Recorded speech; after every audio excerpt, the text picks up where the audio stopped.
కాకినాడ జిల్లా తుని గురుకుల పాఠశాలలో బాలిక అత్యాచార ఘటనపై స్పందించారు ప్రిన్సిపల్ హేమలత. ఘటనపై విచారణ జరుగుతోందని తెలిపారు. సాధారణంగా తల్లిదండ్రులు వస్తేనే పిల్లలను పంపుతామని అన్నారు. ఘటన జరిగిన సమయంలో తాను విధుల్లో లేనని, 1-2 గంటల పర్మిషన్కు హౌస్ మేడం పర్మిషన్ ఇస్తారని అన్నారు. బాలిక తాత అని చెప్పడంతో హౌస్ మేడం పంపారని అంటున్నారు. ప్రస్తుతం గురుకుల పాఠశాలల సొసైటీ ఘటనపై విచారణ చేస్తోందని, బాధ్యులపై చర్యలు తీసుకుంటారని చెప్తున్న ప్రిన్సిపల్ హేమలతతో మా ప్రతినిధి రాజు ఫేస్ టు ఫేస్.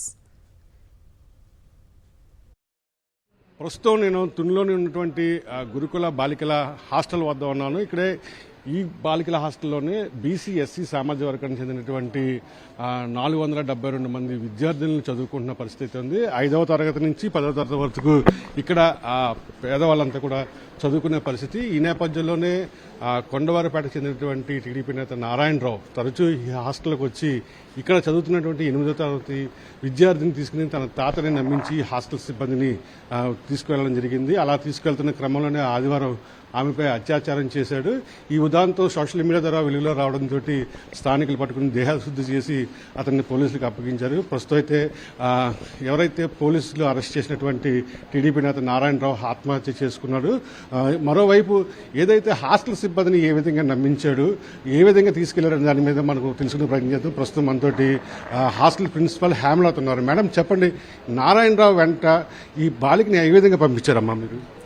నేను లేనండి, నేను 4 రోజులు సెలవులో ఉన్నాను. ఇవాళ ఉదయమే వచ్చాను. మా నాన్నగారు హెల్త్ బాగుండకపోతే హైదరాబాద్ వెళ్ళాను నేను. సో అతను రావడంతో హౌస్ మేడం 2 గంటలు 3 గంటలు పర్మిషన్ అయితే హౌస్ మేడం పంపించేస్తారు. ఆదివారమే కాదు, గతంలో కూడా 3-4 సార్లు ఆయన ఇక్కడ హాస్టల్ నుంచి అమ్మాయిని బయటికి తీసుకెళ్లారు తాతయ్య పేరుతోటి. మరి ఎప్పుడైనా ఆ బాలిక తల్లికి మీరు ఆ విషయం చెప్పారమ్మా? అసలు మా దృష్టికి రాలేదు. 4 సార్లు అన్నది నిజం కాదు. ఇంటి దగ్గర జరుగుతుంది. ఇంటి దగ్గర వాళ్ళ స్టేట్మెంట్స్ ప్రకారం ఆ అమ్మాయి అక్కడ వాళ్ళ బాగా అలవాటు. వాళ్ళ నాన్నమ్మ కూడా నిన్న అన్నారట, నేనైతే వినలేదు. అతను రాత్రి 10:30కి వచ్చినా నేను అరిచిన సందర్భాలు ఉన్నాయి వెళ్ళిపోమని. పిల్లలతోటి చాలా చనువుగా బిహేవ్ చేసేవాడని వాళ్ళ తల్లి నానమ్మ కూడా చెప్పడం జరుగుతుంది. ఇంటి దగ్గరే వాళ్ళకి పరిచయం. అక్కడ ఏం జరిగిందో ఏమో తెలియదు. ఇక్కడికైతే మాత్రం ఈ హౌస్ మేడం 2 సార్లు పర్మిషన్ ఇవ్వడం జరిగింది. పర్మిషన్ ఇచ్చినప్పుడు మీరు ఏమైనా లేఖ రాశారమ్మా? ఏదైనా లెటర్ రాసుకుంటారా? ఏమని చెప్పి తీసుకెళ్లారమ్మా? లెటర్ ఉంది. హౌస్ మేడం కి లెటర్ ఇచ్చే తీసుకెళ్లాడు. ఆ పాప ఆయన సంతకం పెట్టారు. ఇంజెక్షన్ చేయించుకొని తీసుకొస్తానని ఇది జరగకూడని సంఘటనే. దీని మీద మా సొసైటీ నుంచి ఎంక్వైరీ జరుగుతుంది. వాళ్ళు త్వరలో నిర్ణయం తీసుకుంటారు. ఏదైతే నిందితుడు నారాయణరావు ఉన్నాడో తను మనవరాలని చెప్పి మమ్మల్ని నమ్మించే ప్రయత్నం చేశాడు. దీంతో హౌస్ మేట్ 2 పర్యాయాల పాటు ఆ తాతని నమ్మి ఆ బాలికని వెంట ఇచ్చి పంపించడం జరిగింది. ఖచ్చితంగా ఏదైతే ఆ గురుకుల పాఠశాలకు సంబంధించిన సొసైటీ విచారణ జరుపుతుంది. ఎవరైతే బాధ్యులు ఉంటారో వారి మీద కూడా చర్యలు తీసుకుంటామని చెప్పి ఈ గురుకుల పాఠశాలకు సంబంధించిన ప్రిన్సిపల్ హేమలత చెప్తున్నారు.